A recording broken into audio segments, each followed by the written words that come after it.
Advancing beyond.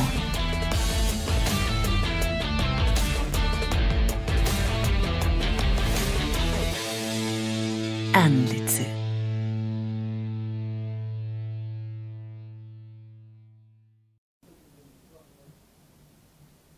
안녕하세요. 오늘 5G 매저먼트 챌린지라는 제목으로 세미나를 해드릴 아니스 기술지원부의 최용상입니다.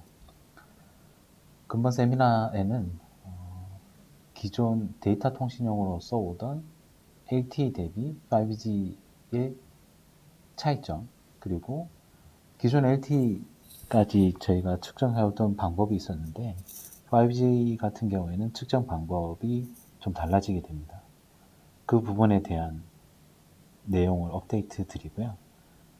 그리고 지금 랜5에서 FR2, FR1은 LTE와 크게 다르지 않기 때문에 별도의 설명은 드리지 않고요.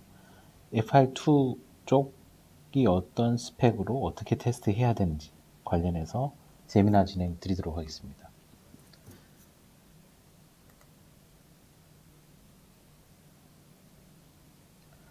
우선 5G에 대해서 대략적인 피처에 대해서 설명을 드리도록 하겠습니다. 5G는 총 3가지 KPI를 가집니다. 보시면 Enhanced Mobile Broadband라고 해서 데이터 속도가 얼마나 더 빨라지느냐의 지표가 하나 있고요. 그 다음에 MMTC라고 해서 Massive Machine Type Communication, 이 의미는 한 기지국에서 얼마나 많은 단말들이 한꺼번에 붙을 수 있는지, 한꺼번에 접속해서 통신이 되는지 라는 부분이 있고요. 그 다음에 Ultra Reliable and Low Latency Communication 이라고 해서 기존 LTE 대비 데이터의 신뢰도가 더 높게, 그리고 레이턴시는 더 낮게, 레이턴시란 말은 제가 어떤 데이터를 요청했을 때 거기에 대한 피드백을 받는 시간이라고 생각하시면 됩니다. 이 3가지가 5G의 KPI고요. 그러면 각 KPI를 가능하게 하는 기술들에 대해서 하나씩 설명을 드리도록 하겠습니다. 우선 5G 디바이스라고 하면 이 3가지 지표를 모두 다 만족시킬 필요는 없고요. 한 가지만 만족시킨다고 하더라도 5G 디바이스라고 부를 수 있습니다. 우선 Enhanced Mobile Broadband 쪽에 접목이 된 기술들에 대해서 설명드리도록 하겠습니다. 우선 첫 번째로 New Waveform이 적용이 되었습니다. 기존 LTE까지는 업링크에 DFT SOFDM만 적용이 되었었는데요. 5G는 업링크에 CPOFDM도 적용이 되었습니다. 모든 경우에 다 CPOFDM을 업링크에 쓸 수 있는 부분은 아니고요. 목적에 따라서 CPOFDM을 쓴다든지 아니면 SCOFDM을 쓴다든지 선택적으로 사용할 수 있습니다. 보시면 마크로셀, 한 기지국이 넓은 커버리지를 가져야 될 경우에는 SCOFDM이 훨씬 더 CP보다 유리합니다. CPOFDM은 장점을 가지고 있는 부분이 한정된 리소스상에서 데이터를 가장 효율적으로 보낼 수 있는 부분입니다. 그래서 많은 데이터를 보낼 때는 CPOFDM을 사용하게 되는데, 이 CPOFDM의 단점은 멀리까지 전파하는데 문제가 좀 있고, 그 다음에 전류 소모도 좀 많은 편입니다. 그래서 예전에 LTE 같은 경우에는 업링크에는 SCOFDM, 그 다음에 다운링크는 CPOFDM을 사용을 했었는데요. 5G는 업링크도 데이터 속도를 높이기 위해서 CPOFDM을 업링크에도 사용을 합니다. 단 스몰셀에 한해서만 사용이 가능할 걸로 예상을 하고 있습니다. 그 다음에 밴드위스가 기존 LTE 대비 많이 넓어졌고요. 보시면 LTE도 최대 20메가 밴드위스를 가지고 데이터 속도를 높이기 위해서 컴포넌트 캐를 하나씩 추가하는 방식으로 밴드위스를 높일 수 있었습니다. 보시면 20메가 캐리어 기준으로 해서 5개면 총 100메가 밴드위스를 확보가 되죠. 근데 5G 또한 FR1 기준으로 100메가까지 확장이 가능하고, 단 C 캐리어를 합쳐서 100메가를 만든 게 아니라 한 캐리어 자체가 100메가 밴드위스를 가질 수 있습니다. 보시면 LTE하고 실제 밴드위스는 100메가, 100메가 똑같다고 생각하실 수 있는데, LTE는 5G에 비해서 좀 비효율적인 면이 이 컴포넌트 캐리어 간에 가드밴드가 필요합니다. 10% 정도의 가드밴드가 필요하기 때문에 여기 1메가, 1메가에서 총 18메가의 밴드위스를 사용할 수 있게 되어 있는데요. 이 부분에 대한 데이터 손실, 그리고 또 한 가지 더, 한 컴포넌트 캐리어에 각각 컨트롤 채널 역할을 하는 부분을 리소스를 어느 정도 할애를 해야 됩니다. 단 그렇게 할애를 하게 되면 실제 저희가 사용할 수 있는 데이터 공간은 이만큼 손실을 보게 돼 있죠. 단 5G는 보시면 컨트롤 채널을 사용하는 부분이 일부가 있으면 가드밴드 없이, 그리고 컨트롤 채널도 없이 넓은 밴드위스를 모두 다 데이터 전송에 할당을 할 수 있기 때문에 같은 밴드위스다 하더라도 LTE에 비해서 더 많은 데이터를 전송할 수 있습니다. 그 다음에 데이터를 향상시키기 위한 기술 중에 하나가 마이모 인핸스먼트, 하이브리드 빔포밍이라고 되어 있는데요. 이 부분도 기술이 적용이 되는데요. 기존 마이모 같은 경우에는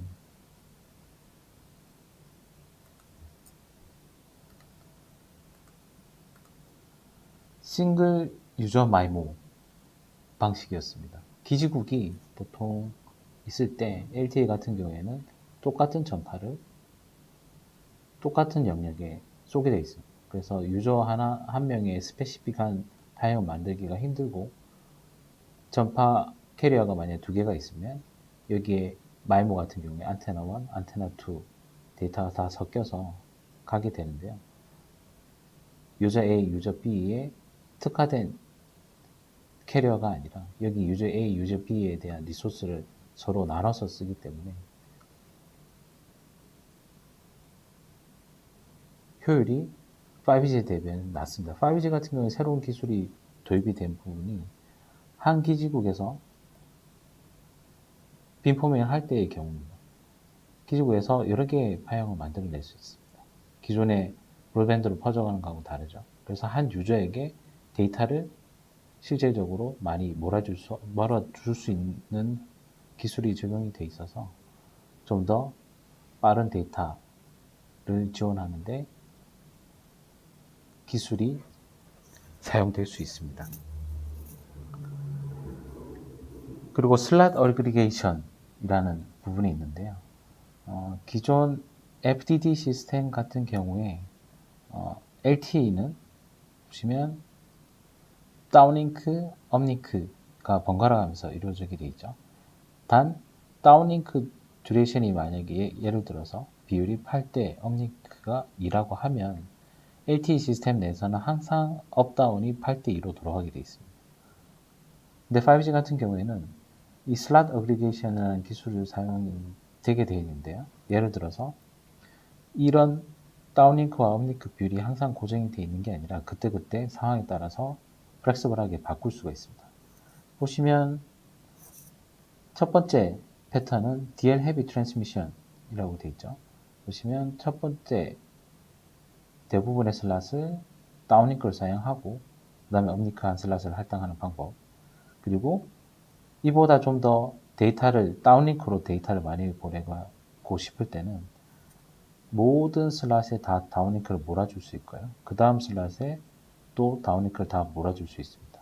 단 다운링크에 대한 피드백이 있기 때문에 업링크는 최소한으로 유지를 해서 다운링크 쪽으로 많은 속도가 필요할 경우에는 이런 식으로 슬롯을 플렉서블하게 조합해서 사용할 수 있습니다. 기존 LTE까지는 항상 다운링크 스루풋에 많이 집중을 했었는데요. 5G 같은 경우에는 예를 들어서 유튜브 영상을 전송한다라고 하면 업링크 데이터가 많겠죠. 그런 경우에는 업링크의 많은 부분을 할당해서 서비스를 할 수 있게 시스템 구조가 상당히 유연적으로 되어 있습니다. 이런 슬롯 어그리게이션도 데이터 스피드를 높일 수 있는 기술 중에 하나라고 이야기할 수 있을 것 같습니다. 그 다음에 폴라 코드, LDPC 코드라고 되어 있는데요. LTE 같은 경우에는 터보 코드를 사용을 했었는데 LDPC 코드가 나옴으로 해서 좀 더 유리한 장점이 생겼다고 합니다. 우선 NA 효율이 상당히 좋다고 이야기를 하고요. LTE 터보 코드에 비해서. 그 다음에 구현하기 위한 컴플렉시티도 더 낮다고 합니다. 그리고 터보 코드에 대해서 상대적으로 레이턴시 또한 유리한 특징을 가진다고 합니다. 이 모든 것들이 이네스 모바일 브로드밴드에 사용되는 기술로 말씀드릴 수 있을 것 같고요. 그 다음에 매시브 머신 타입 커뮤니케이션, 아까 말씀드린 대로 한 기지국에서 얼마나 많은 디바이스가 서비스 받을 수 있는지를 나타내는 지표인데요. 이 부분을 만족시키기 위해서 아래와 같은 기술들이 접목이 되어 있습니다. 첫 번째, non-orthogonal multiple access. 보통 저희가 알기로는 항상 신호가 orthogonal 해야지 서로 간섭을 일으키지 않고 multiple access를 할 수 있다고 알고 있는데요. 이 부분을 예를 들어서 RSMA, Resource Spread Multiple Access 이런 방식을 써서 꼭 orthogonal 하지 않더라도 많은 사용자가 동시에 서비스를 받을 수 있는 기술들이 나왔다고 합니다. 그 다음에 Small Monitoring and Cross Slot Scheduling 이라고 되어 있는데요. 보시면 Cross Slot Scheduling이라고 하면 보통 저희가 한 슬롯의 스케줄링을 할 때 DL 그랜트, 그러니까 다운링크를 쏠 때 DL 그랜트 받고 쏘죠. 이 경우에는 그 다음 바로 이어지는 슬롯에서만 스케줄링을 할 수 있었습니다. 근데 크로스 슬롯 스케줄링이라고 하면 DL 그랜트를 받고 여기에 대한 정보에 내가 해당하는 슬롯뿐만 아니라 다음에 오는 슬롯까지도 스케줄링 할 수 있는 기능을 가지고 있습니다. 이런 부분이 MMTC에 도움이 되고요. 그 다음에 DTX DRS Enhancement라고 되어 있는데요. 보통 저희가 데이터 서비스를 받으려고 하면 다운링크나 업링크 쪽에 스케줄링 팩터를 가지고 그 지시에 따라서 움직이게 되어 있습니다.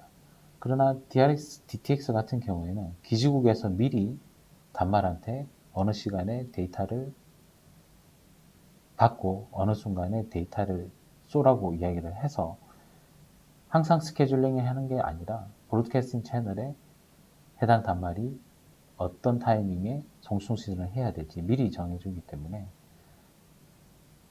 한 기지국에서 커버할 수 있는 디바이스 수가 늘어날 수 있는 개연성이 생깁니다.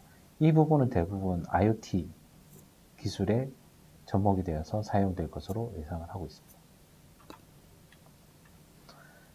그다음 울트라 릴라이블 앤 로우 레이턴시 부분은 얼마나 신뢰성 있는 데이터를 전송할 수 있느냐, 그리고 얼마나 짧은 피드백 시간이 걸리느냐를 나타내는 부분인데요. 가능하게 하는 부분의 기술들은 Short TTI with Large SCS와 미리슬럿이라고 되는데 이 부분 설명드리겠습니다.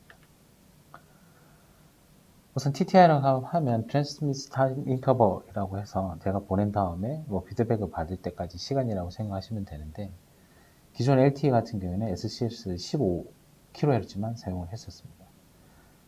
그래서 한 1ms가 한 슬롯으로 동작을 해서 항상 1ms가 지나야지만 피드백을 받을 수 있는 구조로 되어 있었습니다. 근데 이 SCS가 5G에서는 15kHz, 30kHz, 60kHz, 120kHz까지 다 플렉시블하게 지원을 하게 되는데요. 예를 들어서 30kHz의 SCS 같은 경우에는 한 슬롯의 듀레이션 타임이 500 마이크로세크, 기존 15kHz에 대해서 15kHz SCS 사용하는 것 대비해서 절반의 시간이죠. 그래서 근본적으로 LTE보다 그 다음 슬롯에 피드백을 받는다고 쳤을 때 피드백 타임이 훨씬 더 짧고요. 여기서 하나 더 나아간 부분, 기존 저희가 알기로는 스케줄링은 슬롯 단위의 스케줄링으로만 가능하다고 알고 있었는데 5G 같은 경우에는 심볼 단위의 스케줄링도 가능한 컨셉이 나왔습니다. 그 부분이 미니슬롯이라고 이야기를 하고요. 이 미니슬롯은 2개, 4개 혹은 7개의 심볼로 데이터를 전송할 수 있는 최소 단위를 가집니다. 그래서 30kb 한 슬롯이 500 마이크로세컨이니까 500 마이크로세컨 뒤에 피드백을 받을 수 있는 반면 미니 슬롯은 훨씬 더 짧은 시간 내에 피드백을 받을 수 있는 구조로 되어 있습니다. 그 다음에 TTI를 좀 더 줄일 수 있는 방법으로 기존 LTE 같은 경우에 FDD 시스템을 보면 제가 데이터를 하나 보내고 그 다음에 슬롯에 에크를 받고 또 데이터를 보내고 에크를 받고 이런 식으로 ARQ가 돌아가게 되어 있는데요. 5G에 새로 생긴 컨셉 중에 하나가 셀프 컨테인드 슬롯 구조입니다. 한 슬롯 내에 내가 보낼 데이터를 보내고 피드백까지도 같이 받는 구조로 되어 있어서 기존 한 슬롯이 지나서 피드백을 받을 수 있는 방법에 비해 훨씬 더 짧은 TTI를 만들 수 있습니다. 이런 기술들도 5G 쪽에 적용이 되었습니다. 그리고 그랜트 프리라고 되어 있는데요. 보통 저희가 업다운 링크 신호를 보낼 때는 그랜트를 받고 UL 그랜트를 받고 어떤 걸 쏜다든지 해서 스케줄링이 되어 있는데요.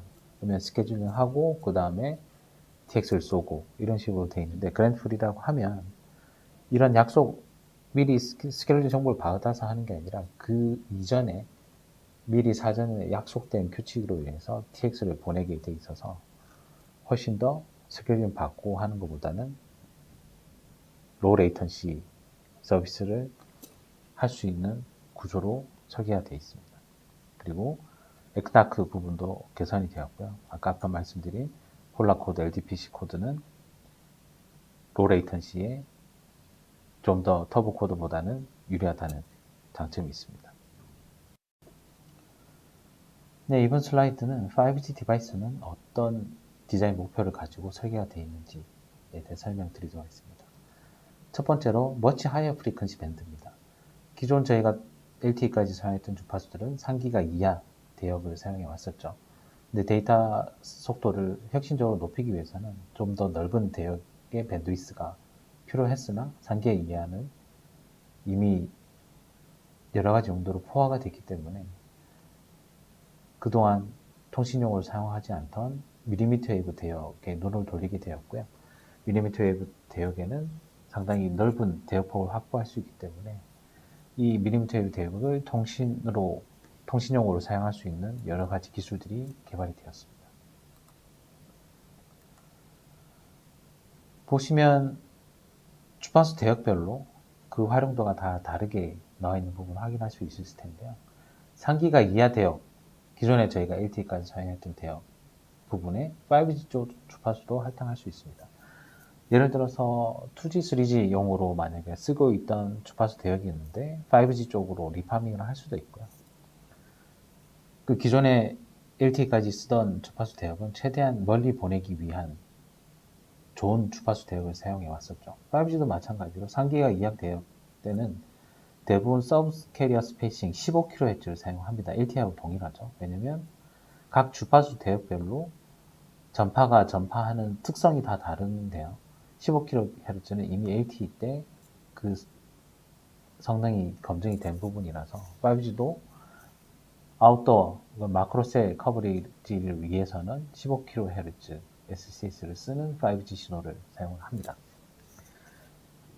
그리고 3기가 이상 대역의 5G 밴드도 있습니다. 보시면 아웃도어 그리고 스몰셀 부분이 있습니다. 아무래도 3기가 이하보다는 3기가 이상이 전파할 수 있는 커버리지가 좀 작기 때문에 상대적으로 셀 사이즈는 좀 작지만 그래도 통신용으로 충분히 사용 가능하고요. 서브 캐리어스 스페이싱이 30km로 늘어남에 의해서 데이터 보낼 수 있는 전송 속도는 더 많아집니다.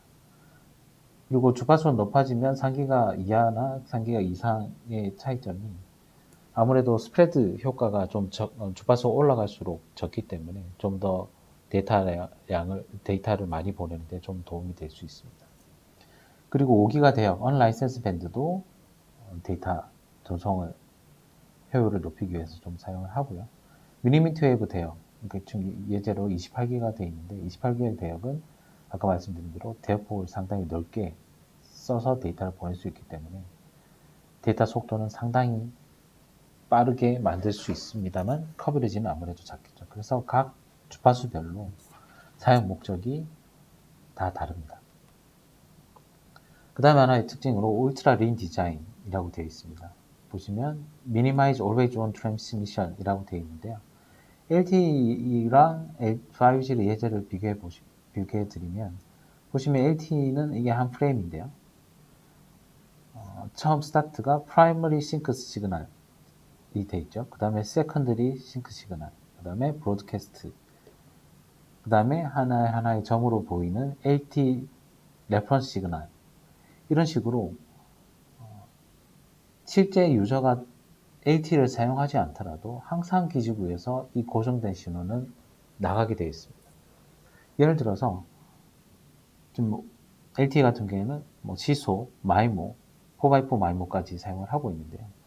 레퍼런스 시그널의 예제를 드리면 싱글 안테나 같은 경우에는 레퍼런스 시그널들이 이런 폭을 가지고 배치가 되어 있는데요. 마이모, 2x2 마이모 같은 경우에는 각 안테나에 대한 레퍼런스 시그널들이 하나 더 추가되고 4x4 마이모 같은 경우에는 또 안테나 4개를 늘어나기 때문에 각 안테나에 대한 레퍼런스 시그널이 이렇게 존재를 합니다. 이 레퍼런스 시그널은 실제 유저가 사용하지 않더라도 항상 나가는 부분이기 때문에 전력적인 측면에서나 아니면 리소스 측면에서나 상당히 손해를 많이 보게 되겠죠. 5G 같은 경우에는 항상 존재하는 시그널들을 최소화했습니다. 보시면 프라이머리, 세컨더리 싱크, 그 다음에 브로드캐스트 시그널, 그 다음에는 아무런 신호들이 없습니다. LTE 같은 경우에는 고정된 위치에 레퍼런스 시그널들이 있기 때문에 단말들이 좀 더 디코딩하기 쉬웠습니다. 왜냐하면 항상 이 시그널이 존재하기 때문에. 근데 5G 같은 경우에는 그 시그널, 이런 항상 존재하는 시그널 없이도 내가 원하는 레퍼런스 시그널을 찾아갈 수 있도록 여러 가지 인디케이터들이 포함이 되어 있습니다. 그래서 구조는 좀 더 복잡하되 훨씬 더 기죽 측면에서 파워 세이빙을 할 수 있고 리소스를 좀 더 효율적으로 사용할 수 있는 구조가 만들어져 있습니다.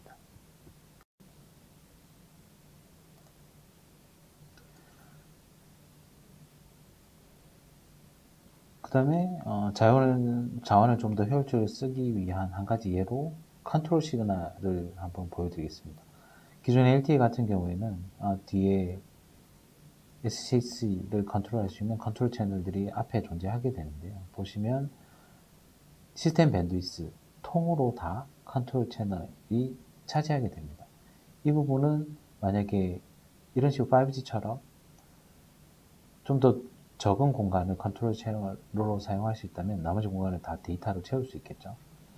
그래서 보시면 5G 같은 경우에는 컨트롤 채널이 시스템 밴드위스를 모두 다 차지하는 것이 아니라 일부만 사용할 수 있도록, 그 다음에 이 컨트롤 채널이 단말이 디코딩하기에 적합치 않아서 에너지가 좀 더 필요하다면 컨트롤 채널을 또 다른 곳에 또 배치할 수 있도록 상당히 자원을 효율적으로 사용할 수 있는 구조로 만들어져 있습니다.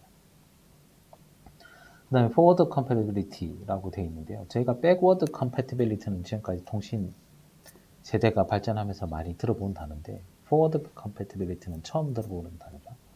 5G는 지금까지 있어왔던 통신과의 호환성 뿐만 아니라 향후에 어떤 기술들이 어떤 목적으로 추가될 거다라는 가정하에 자원을 미리 리저브 해놓은 경우도 있습니다. 보시면 옆에 5G 프레임 구조 중에 하나 보면 Forward Compatibility라고 돼서 블랭크 리소스가 있죠. 향후에 어떤 목적으로 사용될 거다라고 생각해서 비워놓는 부분입니다.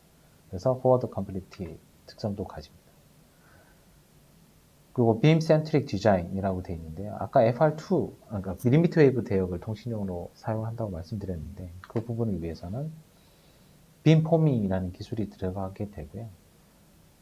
그래서 빔을 컨트롤하면서 유저한테 데이터를 몰아준다든지 아니면 파워를 좀 증가시킨다든지 다른 통신 사용자한테 좀 더 간섭을 줄인다든지 이런 기술들이 접목이 되었습니다.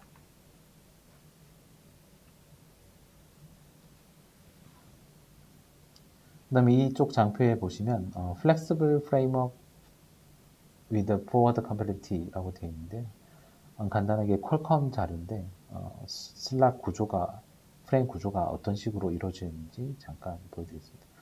우선 이쪽에 보시면 Scalable Numerology라고 되어 있죠. 아까 SCS가 15, 30, 60, 120 플렉서블하게 변경이 될 수 있다고 말씀드린 부분이 이 부분에 해당이 되고요. 각 SCS별로 전파 속도나 뭐 데이터 전송 속도나 능력이나 다 다르기 때문에 그때그때 용도에 맞게 사용할 수 있게 되어 있습니다. 앞장에서 말씀드린 Forward Compatibility를 위해서 비워둔 리소스 부분이고요. 그 다음에 아까 말씀드렸다시피 SCS가 커지면 커질수록 좀 더 낮은 레이턴시를 구현할 수 있기 때문에 그 부분도 이렇게 기입이 되어 있습니다. 그리고 앞장표에서 말씀드린 Self-Contained Slot, 그러니까 한 슬롯 내에서 피드백까지 다 처리할 수 있도록 하는 부분 설명이 되어 있고요. 미션 크리티컬 트랜스미션이라고 되어 있는데 미션 크리티컬 트랜스미션이라고 하면 아까 울트라 릴라이어블이라는 호환되는 단어입니다. 그러니까 얼마나 데이터를 깨지지 않고 무결점하게 데이터를 전송할 수 있는 부분이냐. 그래서 그 부분을 위해서 특별히 리소스를 할당해 놓는다든지 이런 식의 프레임 구조를 가집니다. 그럼 간단하게 5G와 LTE의 물리적인 부분이 어떤 것들이 변경이 되었고 차이점이 어떤 부분이 있는지 설명을 드리도록 하겠습니다. 우선 밴드위스 부분입니다. 5G는 5메가부터 400메가까지 지원을 합니다. 단 FR1, 2가 다른데요. FR1 같은 경우에는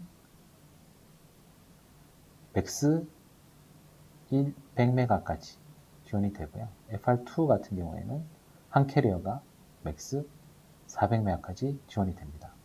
LTE 같은 경우에는 1.4에서 20메가까지 가질 수가 있죠. 서브 캐리어 스페이싱 쪽입니다. SCS가 기존 LTE는 항상 15kHz로 고정이 되어 있었던 반면에 5G는 15, 30, 60, 120 스케일러블하게 구현이 가능합니다. 그리고 TTI 같은 경우에는 제가 얼마나 피드백을 빨리 받을 수 있는지에 대한 부분이죠. 기존에는 한 슬롯 단위로 이루어지기 때문에 14개의 OFDM12볼 단위로 피드백을 받을 수 있었으나 5G는 훨씬 더 짧은 한 심볼 단위 스케줄도 가능하기 때문에 훨씬 더 로 레이턴시 구현에 유리하게 되어 있습니다. 그 채널 코딩 같은 경우에는 5G는 터보 코드로 되어 있었고요. LTE는 그리고 5G는 LDPC 코드로 구현이 되어 있습니다. 그 웨이폼 같은 경우에는 다운링크는 CPU FDM으로 동일합니다. 단 제일 앞장에서 말씀드렸다시피 업링크 부분은 5G는 DFTS OFDM으로만 업링크가 가능하게 되어 있었으나 5G는 CPU OFDM이 추가되었습니다. 이하 마이모 부분은 장표 보시다시피 참고하시면 될 것 같습니다. 5G 주파수 관련해서 말씀을 드리겠습니다. 5G 주파수는 크게 FR1, Frequency Range 1, 그리고 Frequency Range 2로 구분을 합니다. 처음에 저희가 5G 관련 연구를 했을 때만 해도 Sub-6, Above-6 이렇게 이야기를 했는데요. 이 말이 좀 틀려지게 된 게 최근 3GPP에서 서비스 주파수가 6기가 이상인 7.125까지 정의가 되었습니다. 그래서 Sub-6라고 이야기를 할 수는 없을 것 같고요. FR1의 주파수 레인지는 7기가까지도 확장이 되었습니다.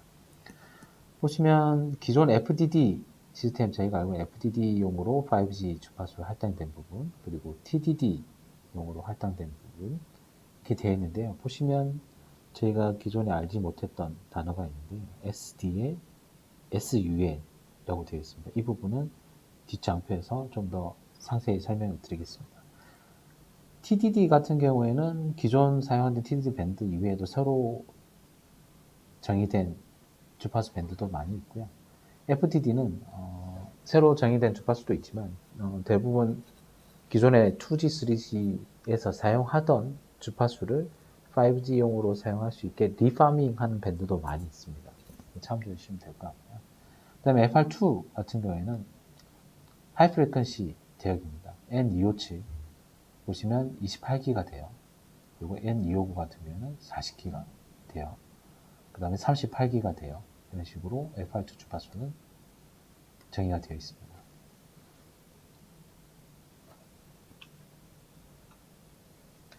아까 앞에서 주파수 밴드를 설명드리면서 SUL, SDL 이렇게 나왔었는데요. 그 부분에 대한 설명을 잠시 드리도록 하겠습니다. 보통 기지국이 있고 단말이 있을 때 이 기지국의 커버리지는 얼마다 라고 정의를 할 때 이런 식으로 이루어집니다. 기지국의 파워는 상당히 세기 때문에 멀리까지도 전파가 가능하지만 이게 이 위치에 단말이 있을 때 업링크는 상대적으로 기지국 파워보다 낮기 때문에 여기까지밖에 도달을 하지 못하죠. 그럼 이 부분은 기지국의 커버리지라고 이야기를 할 수가 없습니다. 그래서 단말이 기지국까지 신호가 도달하는 이 부분을 기지국의 커버리지라고 이야기를 합니다. 그래서 업링크에 따라서 기지국 커버리지가 정의가 되죠. 그럼 SUL이라고 하는 부분은 Supplementary Uplink라고 해서 다운링크는 예를 들어서 3.5기가로 내려오고요. 업링크는 뭐 2기가 대역으로 쏜다고 했을 때 2기가가 3기가에 비해서 훨씬 전파되는 길이가 훨씬 길죠. 그래서 업링크와 다운링크의 주파수를 다르게 쓰고 그러면 서플리멘터리 업링크로 사용하는 밴드를 아래처럼 정의를 해 놨는데요. 보시면 주파수가 낮습니다. 2기가 대부분 2기가 대역 이하죠. 그래서 커버리지가 걱정이 되는 다운링크 주파수에 대해서 업링크 주파수를 상대적으로 낮춰서 기지국의 커버리지를 넓힐 수 있는 기술 중에 하나가 서플리멘터리 업링크라고 생각하시면 됩니다. 이번 장표는 각 나라별로 5G 주파수를 어느 대역을 사용하고 있는지 잠깐 소개한 장표고요. 아시다시피 국내에서 세계 통신사가 전 세계 최초로 5G 서비스를 시작했었죠. 그래서 우리나라는 3.5기가 대역을 사용합니다. 하루 차이로 버라이존이 FR2 서비스를 또 세계 최초로 시작을 했었죠. 보시면 버라이존의 N26의 28기가 대역을 사용하게 되어 있습니다. 나라별로 중국 같은 경우에는 4기가, 3기가 대역, 그리고 하이 프리퀀시 대역은 43기가까지도 사용하게 플랜을 잡고 있고요. 대부분 국내나 미주 사업자들이 5G 서비스를 가장 먼저 시작했을 때 non-standalone, 그러니까 LTE 기축하고 5G 기축하고 동시에 서비스를 해야지만 5G 서비스를 할 수 있는 방식의 서비스가 최초로 이루어졌었는데요. 중국은 스탠드얼론 방식에 많이 집중을 하고 있다고 합니다. 이 외에도 유럽 쪽에도 3기가 대역, 26기가 대역 다 고려 중에 있습니다. 그럼 LTE와 5G의 차이점에 대해서 몇 가지 짚어보면요. 보시면 기존 LTE 쪽 밴드위스입니다. SCS 15kHz 기준으로 20메가 밴드위스일 때 데이터를 할당할 수 있는 리소스 블락은 총 100개까지 가능하게 되어 있습니다. 똑같은 5G의 SCS 15일 때 보시면 20메가 기준으로 100이 아니라 106개로 되어 있습니다. 그러니까 기존 대비 6개 RB가 늘어났죠. 그래서 6개 RB만큼의 데이터 스루풋을 좀 더 확보할 수 있습니다. 그럼 기존에도 최대한 RB를 많이 정해진 밴드위스에 넣기 위해서 노력을 했을 텐데 왜 5G에 접었으면서 6개 다 늘어나냐 하면 LTE에 대비해서 5G는 이 가드밴드 쪽이 좀 더 줄일 수 있는 기술이 발전이 되어서 여기 RB를 몇 개 더 보실 수 있는 게 가능해졌습니다. 이런 걸 구현하기 위해서는 뭐 필터나 이런 기술들이 많이 적용이 됐을 걸로 생각이 됩니다. 그 다음에 밴드위스 부분입니다. 보시면 서브캐리어 스페이싱 15kHz 기준으로 해서 5G는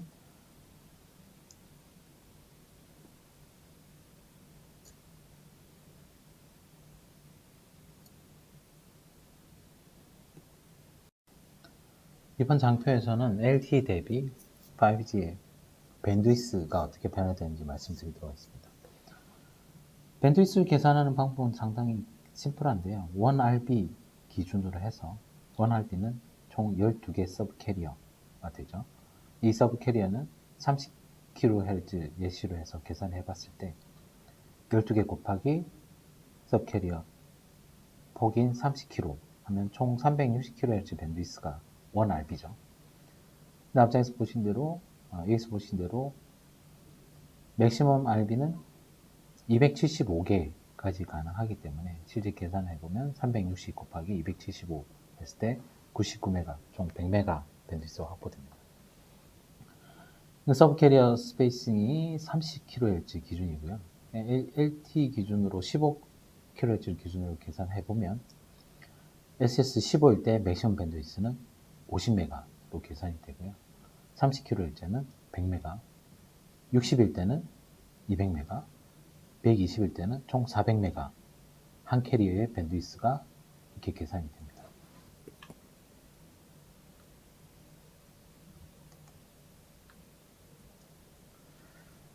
그 다음에 5G 단말이 지금 상용화돼서 쓰이고 있는데 지금 접속하는 방식은 non-standalone 방식이라고 해서 어떤 식으로 서비스를 구현하고 있는지 설명드리도록 하겠습니다. 그래서 Dual Connectivity ENDC라고 되어 있는데요. ENDC라고 하면 Inode B, NR, Dual Connectivity의 줄임말입니다.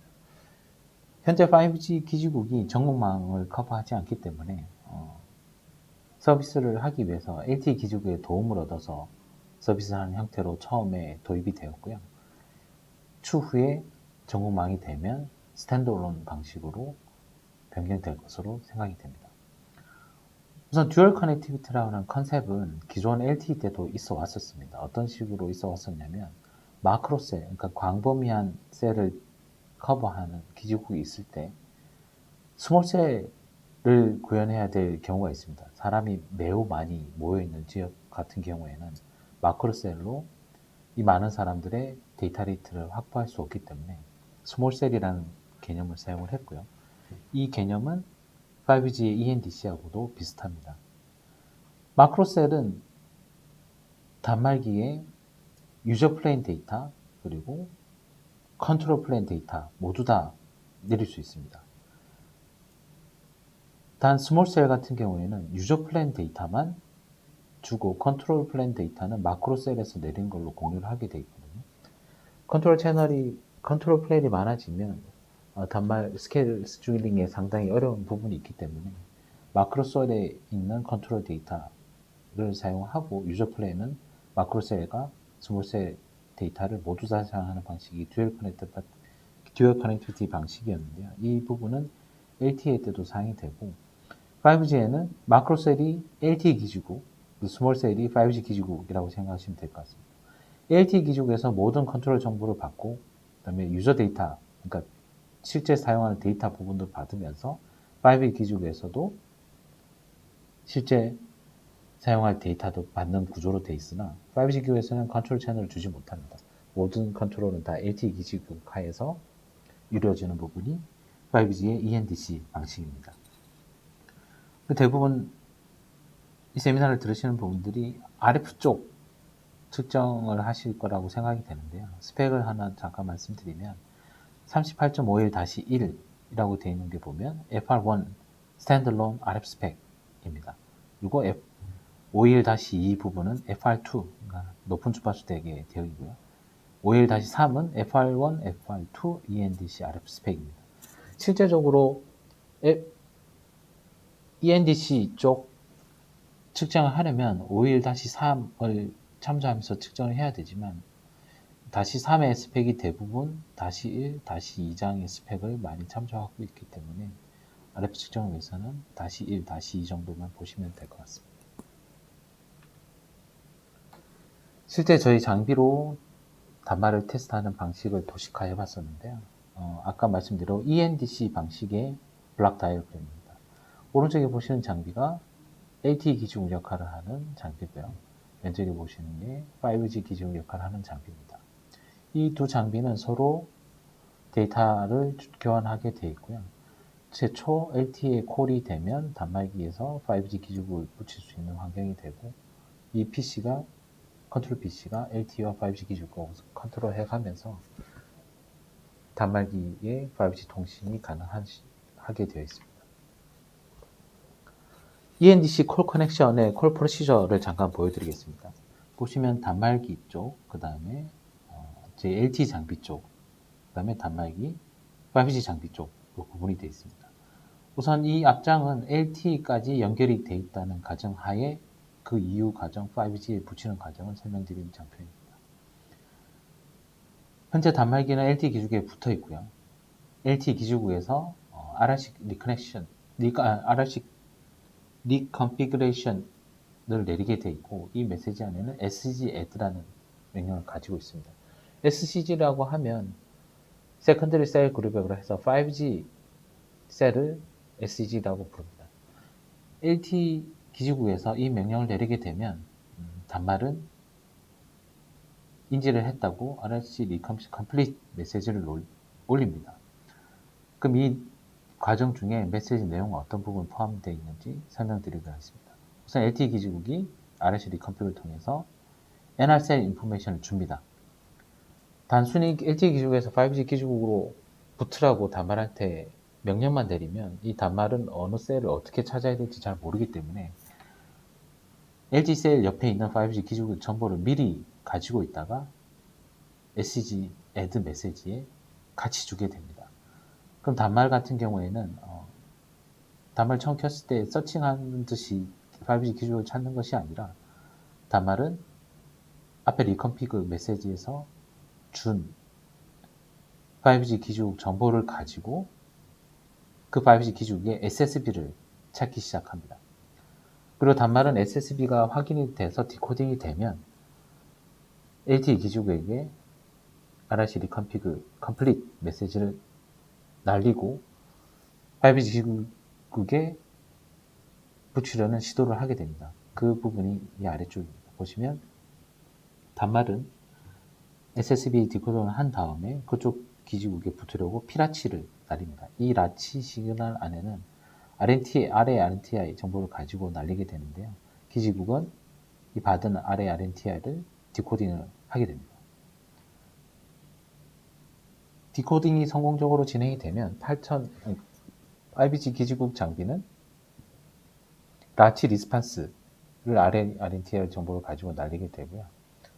단말은 이 라치 리스판스를 디코딩을 하고 그 다음에 RB가 어떻게 어사인이 되어 있는지, MC 컴피가 어떻게 되어 있는지 이런 정보들을 디코딩 합니다.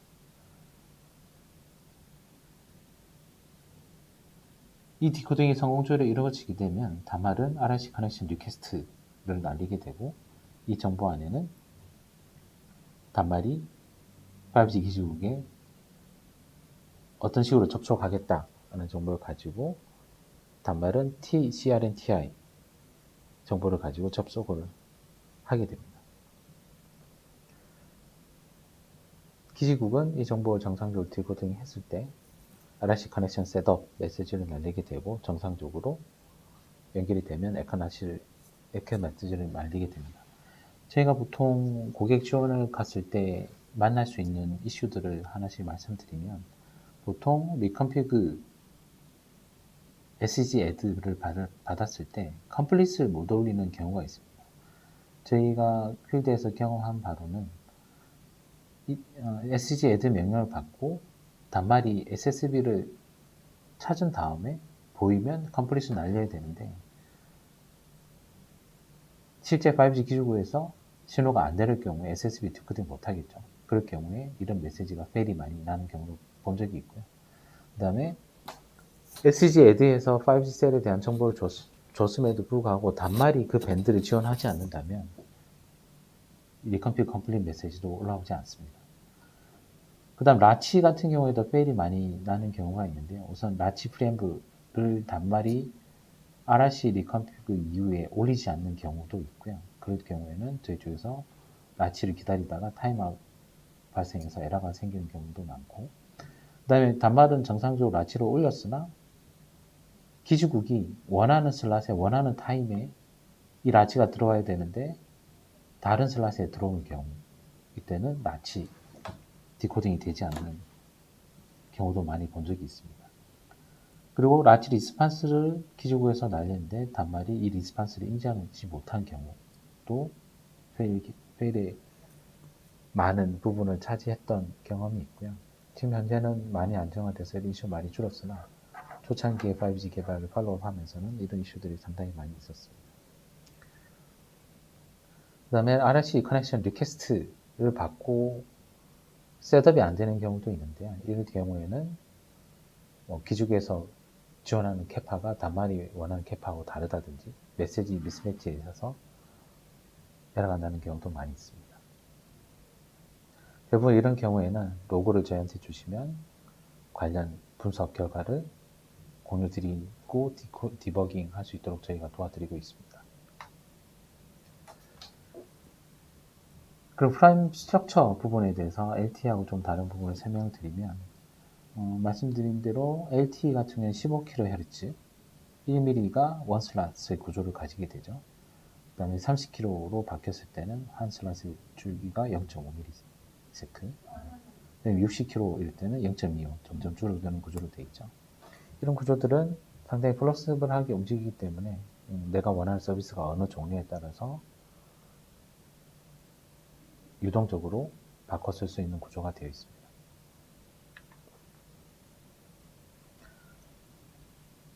이 부분도 앞장 장표와 연속되는 내용이고요. 보시면 15kHz, 그 다음에 60kHz 어떤 단점이 있는지를 잠깐 적어봤는데요. 15kHz는 저희가 LTE를 사용하면서 많이 검증되었다고 말씀드렸죠. 보시면 하이 딜레이 스프레드에 럽스터하다라고 되어 있죠. 기존 LTE가 범위한 영역을 커버하기 위해서 검증된 CP 사이즈 이 부분에 대해서 다 개런티를 하는 부분이고요. 보시면 큰 셀에 커버하기에 좋은 부분이 15kHz SCS일 겁니다. 그리고 eMBB 동시에 유리하다는 부분이 있고요. 그 다음에 60kHz 상대적으로 15kHz SCS 대비 60kHz SCS가 가지는 장점은 도플러 효과에 강합니다. 아무래도 딜레이 스프레드가 작기 때문에 지연돼서 들어오는 신호에 대해서 크게 신경 안 써도 되는 장점이 있고요. 따라서 CP도 좀 더 줄어들어도 되겠죠. 그 다음에 광대역의 서비스를 하기에 유리한 구조로 되어 있고요. 그 다음에 이런 특성들은 eMBB나 URLLC를 지원하는데 효과적인 특성을 가집니다.